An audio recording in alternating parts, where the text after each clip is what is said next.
हरे कृष्णा। इस संसार में जीवों का भ्रमण चलता रहता है और इस भौतिक जगत में लोग विभिन्न लोकों से आकर के मनुष्य शरीर में आते हैं। कोई अलग अलग शरीरों में जाता है और फिर मृत्यु के बाद वापस जो व्यक्ति, कई लोग दोबारा से मनुष्य शरीर में आ जाते हैं, कई लोग नीचे के योनि में चले जाते हैं, कई लोग और ऊपर के योनि में भी चले जाते हैं और विविध प्रकार से व्यक्ति इधर से इधर होता रहता है। पिछली बार मैंने चर्चा किया था कि जो नरक से आए हुए लोग हैं उनके उनके क्या लक्षण होते हैं, उनमें किस किस तरह के लक्षण पाए जाते हैं। और इस बार एक अलग चर्चा करेंगे कि जो स्वर्ग से लोग मनुष्य के रूप में प्रकट होते हैं, अर्थात स्वर्ग भोगने के बाद जब वो यहाँ आते हैं, वो उनमें किस तरह के लक्षण पाए जाते हैं। हालांकि ऐसा नहीं है, आप इसको इस रूप में मत लीजिए कि हम किसी को जज करेंगे और किसी के बारे में पॉइंट आउट करेंगे, ये ठीक नहीं है। परंतु हम अपने आप को बचाने के लिए या इस बात को थोड़ा सा समझने के लिए कि ऐसा भी होता है और जो दूसरे जो युग हैं, अर्थात दूसरे जो प्लैनेट्स हैं, जो जैसे पृथ्वी है उसी तरह से स्वर्ग लोक हैं, दूसरे लोग भी हैं, तो लोग इसी तरह से एक दूसरे जगह से माइग्रेट होते रहते हैं। कोई यहाँ से यहाँ वहाँ जाता है, कोई वहाँ से यहाँ आता है। भगवान भगवद गीता में कह रहे हैं, छिन्ने पुण्य मर्त्यलोकम विसंति, जिसका पुण्य क्षय हो जाता है वो फिर मृत्यु लोक में आ जाता है। अर्थात स्वर्ग में जाने का भी बड़ा लाभ नहीं है किसी जीव के लिए, क्योंकि अगर वो स्वर्ग में भी गया बहुत समय तक वो स्वर्ग के सुखों को भोगेगा, परंतु जैसे ही उसका पुण्य क्षीण होता है उसको दोबारा इस पृथ्वी पर वापस आना पड़ता है।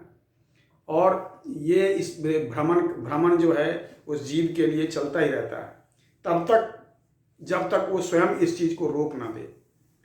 तो और रोकने के अलग तरीके हैं, जब हम कभी और बात इसमें वीडियो बना करके इस पर बात करेंगे।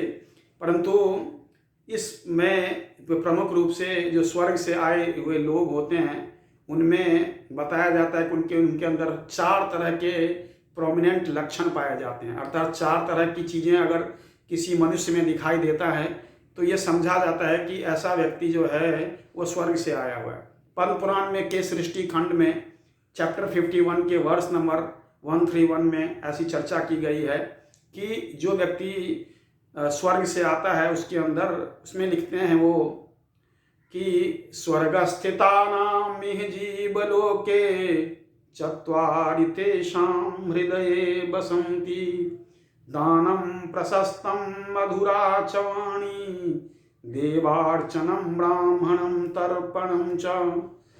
अर्थात कि उन व्यक्तियों के अंदर जो हैं 4 चीज़ें होती हैं। पहला है दानशीलता।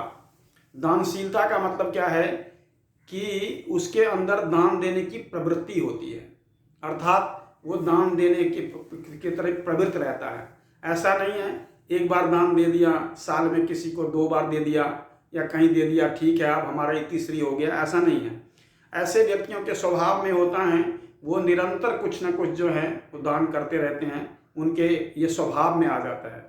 जैसे महाभारत, इस बारे में एक महाभारत में एक कोटेशन है, उसमें बताया गया है कि 2 लोग जो हैं वो स्वर्ग से भी महान समझे जाते हैं, अर्थात ऊंचे समझे जाते हैं। कि एक वो व्यक्ति जो शक्तिशाली होने पर भी क्षमा कर देता है और दरिद्र होने पर भी कुछ न कुछ दान करता रहता है। अर्थात दान का मतलब केवल पैसे से नहीं है, दान का मतलब बहुत सारे तरह की चीज़ें हैं दान के अंदर। उसमें श्रम दान भी है, विद्या दान भी है ना। तो इस बहुत सारे तरह के दान हैं। तो केवल ये नहीं समझना चाहिए कि दानशीलता का मतलब केवल पैसे देने का मतलब, पैसा भी है ये ठीक है, पर पैसा ही है ये ठीक नहीं है। तो पहला है दानशीलता। दूसरा है मधुर वाणी। ऐसे लोगों के जो हैं वो विचार, ऐसे लोग जब बोलते हैं तो उनकी वाणी में बड़ी मधुरता होती है, वो उसके अंदर कटुता नहीं होती है, वो कटु भाषण नहीं करते, है ना। उनके अंदर क्रोध की जो मात्रा है बिल्कुल होती नहीं है, या होती भी है तो इस तरह से कि वो एक्सप्रेस नहीं कर पाते ठीक से, मतलब उनका क्रोध भी आपको ठीक से दिखाई नहीं देगा या क्रोध की कमी होती है। तो मधुर वाणी होती है, बातों में मधुरता होती है, क्योंकि व्यक्ति अपने वचनों से दूसरों को घायल कर सकता है। वाणी में इस तरह की कठोरता होती है कि व्यक्ति वाणी से किसी को परेशान कर सकता है। तो ये जीवा जो है दो तरह से काम करती है, तलवार की तरह भी काम करती हैं अगर जीवा में कटता है, परंतु यही जीवा जो है वो मधुरता को भी टपकाती है अगर उसकी वाणी में जो है वो मधुरता है, उसकी वाणी में कठोरता नहीं है। तो इस तरह से तो दो, दानशीलता, मधुरता, और तीसरा है देव या भगवत पूजन में उसकी रुचि।